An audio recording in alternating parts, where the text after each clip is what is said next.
Hola a todos, Dios los bendiga y bienvenidos a un nuevo episodio de Conversaciones en Berea. Qué gusto encontrarnos nuevamente en este espacio en el cual buscamos agregar valor a las personas que nos acompañan, y hoy acompañado de un amigo de la casa nuevamente, nuestro amigo Luis Carlos Movilla. Bienvenido, apreciado pastor. Gracias Fabián por esta nueva oportunidad también. Gracias a todos los hermanos, amigos, pastores que nos ven, que nos escuchan en estos tiempos de conversaciones, y al equipo también de audiovisual. Es un equipo muy grande en su compromiso. Así es. Y bueno, a ustedes les animamos para que nos acompañen en este episodio, compartan también. Vamos a hablar hoy acerca de la utilidad de la filosofía en el ministerio.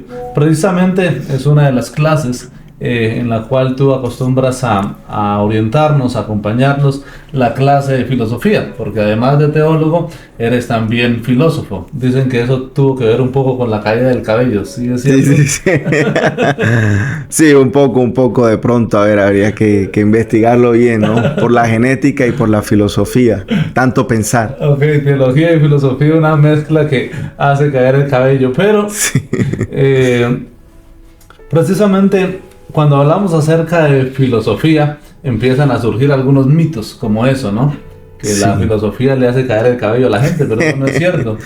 Y Sí. en medio del ministerio, a veces también en medio de la iglesia, hay algunos mitos. Hemos conversado en otros espacios precisamente por la cercanía y la amistad que tenemos, y es que a veces, pues algunas personas, cuando te presentas como pastor, ¿no? Como teólogo, te reciben muy bien, pero cuando te presentas como filósofo, sabiendo que a la vez eres pastor, como que hay algo raro ahí. Y esto se debe a algunos mitos que hay en cuanto a la filosofía en el ministerio. ¿Cuáles son algunos que tú te has encontrado? Bueno, la filosofía, como dicen muchos autores, tiene un problema de relaciones públicas. No todo el mundo la quiere, ¿verdad? Está en conflictos, y eso lo podemos encontrar tanto en la iglesia como fuera de la iglesia, en los colegios, en las casas, en las calles. Encontrar que alguien sea un filósofo es un bicho raro, ¿no? De qué vive, y más cuando entonces es un pastor, cuando es un líder religioso que asocia la filosofía. Uno de los primeros mitos de la filosofía es que la filosofía, bueno, aparte de que nos hace caer el cabello, es que la filosofía es practicada por ateos. La primera, por ateos, por personas que de alguna manera rechazan a Dios. No solamente la filosofía, sino que todo filósofo es ateo. Y quizás tenemos esa visión desde el bachillerato o de algunas universidades, pero eso es un mito. ¿Será verdad? ¿Qué tan verdad hay en esa creencia, ¿no? Porque se ha vuelto una creencia. ¿Será que la mayoría de filósofos son ateos? Definitivamente que eso es una falsedad. Otra de las cosas que yo he escuchado, y de hecho algunos textos bíblicos como Colosenses 2:8, a veces pareciera que afirman que la Biblia y la filosofía como que están en contra, están en conflicto. ¿Qué puedes decir en cuanto a eso? Bueno, el texto en Colosenses, ¿no?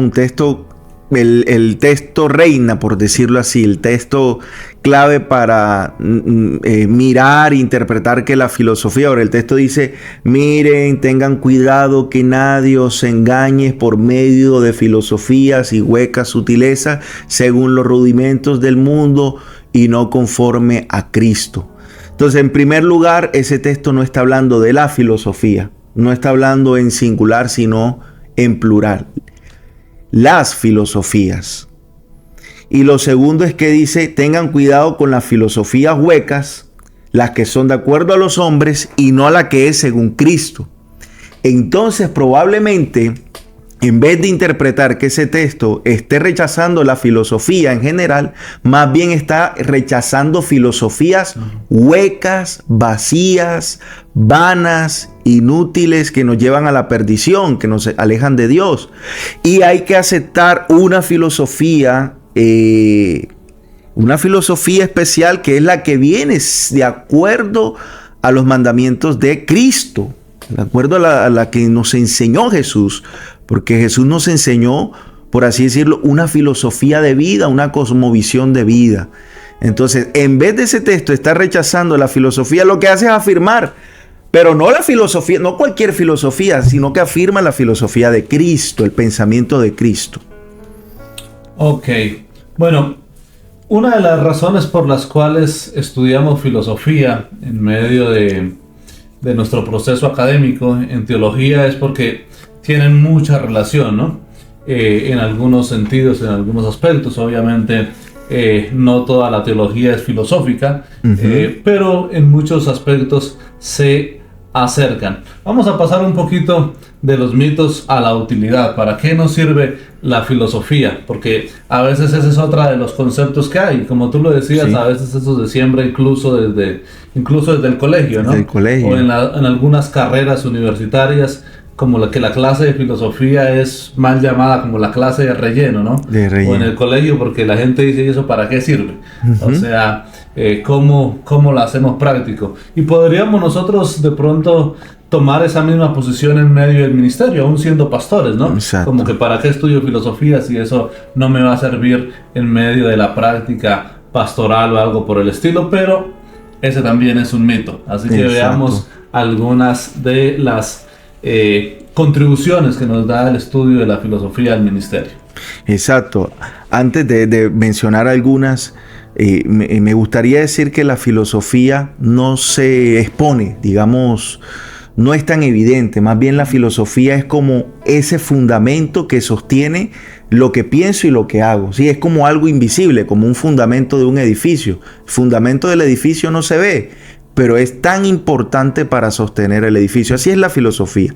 Y lo primero es que la filosofía en el ministerio nos brinda herramientas para la apologética, para hacer una buena defensa, ¿no?, de nuestra fe, una defensa adecuada de nuestras creencias cristianas, porque como decíamos, cualquiera puede hacer defensa.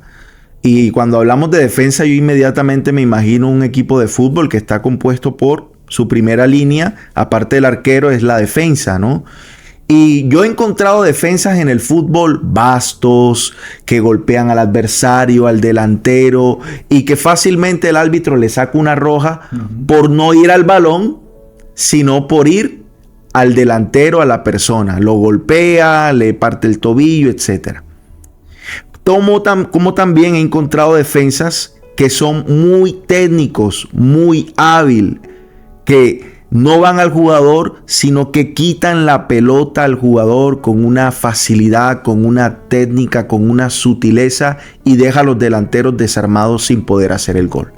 Bueno, la filosofía nos ayuda a ser de esos buenos defensas técnicos que van al balón y no al jugador, porque podemos encontrar en la vida cristiana hermanos, lamentablemente, yo también fui uno de ellos, donde para defender la fe tenía que gritar, tenía que insultar, me molestaba, me irritaba, ofendía a veces las personas, y eso no hace quedar bien al evangelio. Y la filosofía nos da técnicas, nos da argumentos, nos da retórica, ¿sí? Nos da precisión, nos da orden en nuestros pensamientos, y sobre todo también la filosofía creo que nos impulsa, nos motiva al diálogo, ¿no? Porque una de las cosas que hace la filosofía es no creerse que nosotros tenemos la razón, sino que podemos encontrar también algo de razón en la otra persona que me está hablando. Entonces fomenta el diálogo, ¿no? Fomenta un diálogo cordial con otras personas. Es una herramienta fundamental en la área de apologética. Otra utilidad de la filosofía es que la filosofía tiene una rama que se llama la lógica, y el padre de la lógica fue precisamente Aristóteles. Aristóteles se le conoce como el gran sistematizador del pensamiento en su tiempo, porque el pensamiento en ese tiempo estaba muy desordenado, habían diferentes sistemas políticos, diferentes posiciones, teorías, y lo que hace Aristóteles en su tiempo es organizar, ejemplo, los sistemas políticos: monarquía, democracia, oligarquía, y anarquía. Entonces él es el quien organiza los sistemas políticos. Tenemos los sistemas políticos categorizados hoy en día Gracias a Aristóteles, un filósofo que utilizó la lógica. Ese mismo esquema y modelo de lógica de organización lo tenemos nosotros los cristianos en lo que se llama una teología sistemática. ¿Cuánto valor no hemos encontrado en una teología sistemática? Yo sé que cada uno de los pastores, líderes, amigos, se han encontrado con una teología sistemática porque precisamente lo que hace la teología es organizar los temas desde Dios, la Biblia, el hombre, la salvación, el Espíritu Santo, e incluso tienen nombres griegos. Neumatología, soteriología, y la primera vez que yo me topé con una teología sistemática, ¿y esos nombres qué significan? Soteriología es un nombre griego que significa la doctrina de la salvación. Entonces, la filosofía asiste a la teología sistemática a organizar el pensamiento. E incluso, para los que de pronto no les guste la teología, la organización, creo que hasta en nuestros sermones utilizamos la lógica y el orden. Nadie empieza un sermón diciendo, bueno, hermanos, voy a terminar. No, porque no es lógico. Todos empezamos un sermón dando la bienvenida, buenos días, y dando una introducción. Luego de la introducción viene el primer punto, segundo punto, tercer punto, y esos puntos son climáticos y luego llega una conclusión. Nadie empieza con la conclusión. Sería algo ilógico en nuestros sermones de homilética empezar con la conclusión. ¿De dónde viene ese orden en nuestros sermones? Pues de la lógica, del orden cronológico y climático que debemos tener en la exposición de la palabra.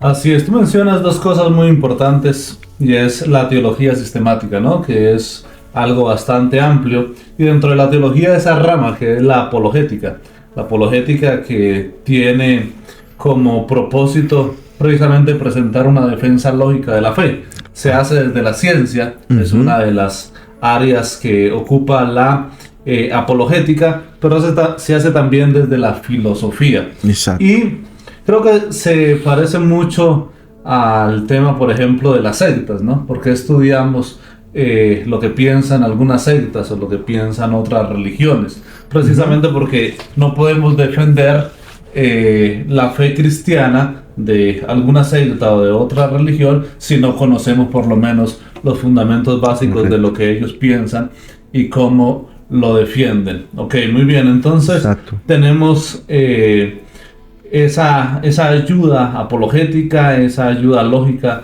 en la teología sistemática. ¿Qué otra cosa podríamos mencionar?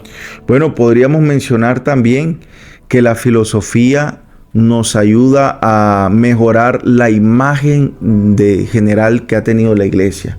Lamentablemente, no toda, pero un sector podríamos decir, del mundo secular, piensa que la iglesia es un nicho, un grupo de personas antiintelectuales que no leen, que no estudian, que no investigan. Y resulta que en parte hay razón, porque se ha tomado la excusa de que no, la letra mata, el estudio mata, ¿verdad? Y solamente hemos mostrado una fe a ciega. Pero en parte también es falso, ¿no? Porque los cristianos tenemos institutos bíblicos, tenemos universidades, tenemos buenos seminarios, ¿verdad? Donde son centros importantes de estudios, de investigación, de formación. Entonces creo que considerar la filosofía puede ayudar a mejorar la imagen que en algunos sectores ha tenido la iglesia de ser antiintelectual. Entonces, cuando abrazamos y consideramos la filosofía, que es muchos autores dicen la filosofía no tiene dueño.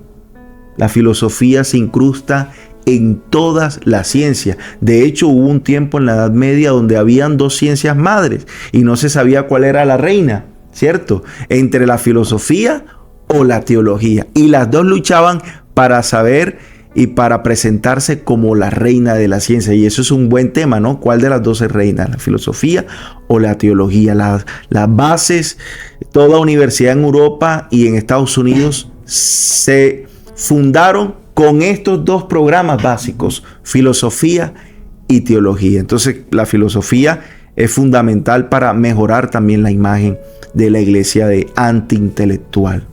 Así es, me hace recordar ahora que mencionas eso, Lee Strobel, un autor de varios libros muy buenos, ¿no? Como el caso del Cristo, el caso de la fe, el caso del Creador. Es una Exacto. serie bastante interesante.